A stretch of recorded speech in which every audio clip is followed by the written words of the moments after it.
In 1986, Jala Mohammed Siad Barre was involved in a car accident that left him in a coma for over 30 days. He was subsequently hospitalized in Riyadh, the capital city of Saudi Arabia. Following the accident, his health deteriorated and his power weakened significantly, making it easier for rival clans and factions to challenge his authority in Villa Somalia. As a result, various political opposition groups emerged both inside and outside Somalia. On May 16, 1990, a group of prominent politicians and businessmen established a political party known as Manifesto. Following calls for Jala Mohammed Siad Barre to resign, prominent figures such as Mohammed Farah Aidid, Abdurrahman Tour, and Ahmed Umar Jas announced on November 2, 1990 in Mustahil, a part of the occupied territory of Somali Galbeed, that they would take over control of the country and shape its future. In response, the opposition to Jala Mohammed Siad Barre consolidated into two fronts: Manifesto, established in Hamar, and Mujahid, which was planned in Mustahil. On December 30, 1991, government forces were overwhelmed and retreated into the public. Mohammed Siad Barre's control was limited to only parts of Villa Somalia and Radio Mogadishu. On January 7, 1991, Jala Mohammed Siad Barre created an organization called Sulh, consisting of 75 members selected from the citizens of Somalia, to serve as a peacekeeping force between him and the opposition forces. He also appointed Umar Atta as the Prime Minister of the Democratic Republic of Somalia. Sulh met with the opposition groups to discuss issues and solutions, but their desired objectives were met with failure and were rejected by the opposition, mainly General Mohammed Farah Aidid, who insisted Jala Mohammed Siad Barre leave the country before any agreements could be made. ومحمد سياد iyo wixii fikradiisa u shaqeynaya oo la qaba baaba'aas iyo dhibaatadaas dadka u gaarsiiyey inay sii dheeraato baan la dirinaynaa marka uu ilka ka baxo Soomaaliya oo dhan baan isku biiray waan isku imaanaynaa waan fashanaynaa laakiin ma ogolin inaan wada hadallaan laga yeelano isaga iyo cid ka socota innaba inaan la yeelano horta war horaan goosanayna mana ku tali jirno marka idinku haddii ninkii baxay oo uu socday idinkoo ka mid ah naga mid ah oo aan isku mid nahay in Soomaalinimo iskaga mid nahay oo mas-uuliyad Mohammed Siad diiday aan wadin baan wada hadlaynaa isku nahay markaas xabad joojin imaan kartaa annagoo xora oo dalka xoreynaa. On January 26, 1991, Jala Mohammed Siad Barre left Villa Somalia. Within that same night, Manifesto and Mujahid Mustahil competed for control over Villa Somalia. Manifesto emerged as the winner and took control without being elected legally. It declared itself the sole power of Somalia. Before leaving Villa Somalia, Jala Mohammed Siad Barre had a conversation with the opposition groups on Radio Mogadishu, urging them to stop shelling the citizens of Somalia. On January 29, 1991, Manifesto declared that Ali Mahdi had been elected as the temporary president of Somalia. Without wasting any time, on February 1, 1991, Ali Mahdi implemented a form of government and once again appointed Umar Atta as the Prime Minister of Somalia. iyo boobki iyo wixii sii qaxayo gaashada u qaxaya oo jidka daadsan ma dhaba loo furo xabar laga baxa waxa daadsan dad masaakiin oo sii guuraya waxa aan leenahay war dad guriyooda u daaya hariine ka daaya xabadii qaylada iyo boobka iyo qulun waxa ka foosho ka daaya dad islaamaati Soomaali baati sharaf iyo karaamad laan jirta wayna wada xoreyn almiina wax xoogaa dad iska qortay kullu xoreyn hatta inaad beertan heer aad islaamnimada ka baxda waa xaraan.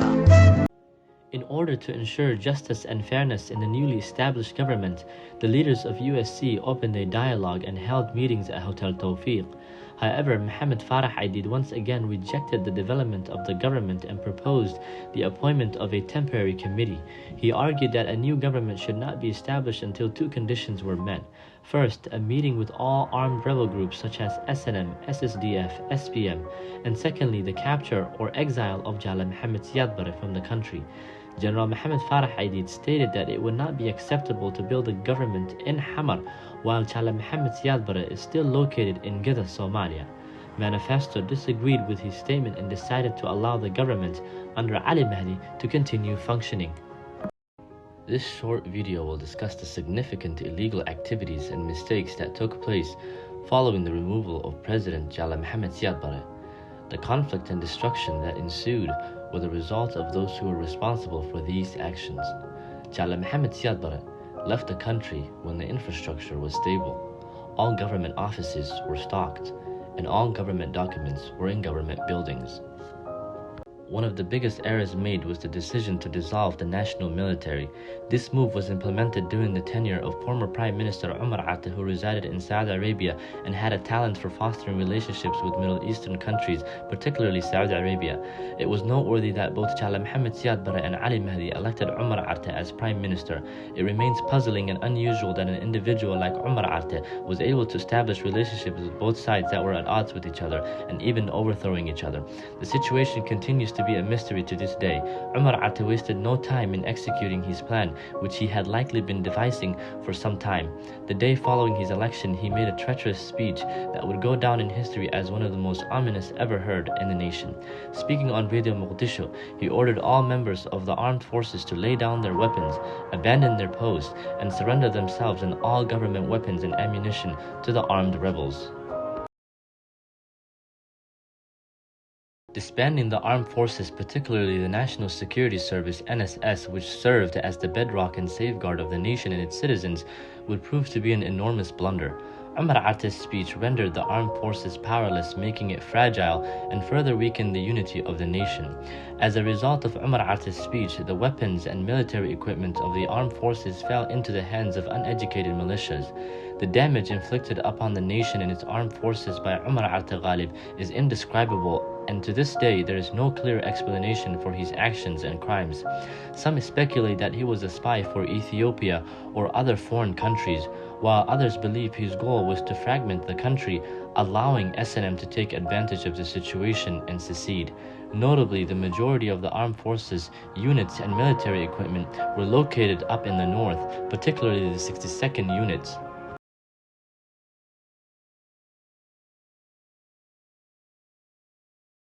As the situation spiraled out of control and conflict erupted between Manifesta and Mustahil factions, the government of Djibouti initiated dialogue among the Somali people. During these discussions, it was agreed that Ali Mahdi would continue to serve as a temporary president for a period of 2 years. However, SSDF made it clear that Umar Atta would not be allowed to hold the position of prime minister and that a new prime minister from his tribe should be elected instead. Despite SSDF's objection to Umar Atta being appointed as prime minister, Ali Mahdi disregarded their concerns and appointed him to the position for a third time. Umar Atta appointed 83 committees during his time as a prime minister, but none of them were able to function effectively as citizens were selling off government equipment, mistakenly believing it belonged to Chala Mohammed Siad Barre instead of being national assets. Despite appointing his own ministers, Umar Atta never ever met with them. Another significant crime committed during this period was the use of chemical weapons in Somalia, which occurred during Ali Mahdi's tenure as president, although he denies any involvement. Disbanding the National Armed Forces was a grave mistake, as no nation can exist without a military. Many former members of the armed forces joined rebel groups, particularly the Manifesta faction. As a result, military equipment fell into the hands of ordinary citizens who were then subjected to anarchy, thefts, killings, torture, looting, and other forms of violence. Due to the lack of well-organized strategy and failure to work with the democratic government under Chala Mohammed Siad Barre, treacherous actions driven by anger and greed took a hold, ultimately resulting in the downfall of the previously prosperous Somali nation. It is clear that a nation that disbands its military is not adequately prepared to protect its citizens. waa arrin muddo fara badan baa soo jiitamaysay waana arrin been abuur ah oo la siyaasadeeyey waa been la siyaasadeeyey waxaana aabba iyo hooyo u ah arrintaas nin degan nin nuur la yidhaha magaciisa labaad oo iga maqan yahay laakiin gurigayga uu yaallo oo degan magaalada Genova oo ku taala dalka Talyaaniga ayaa ka dambeeyay been abuurkaas ninkaasoo siyaasadii aydiid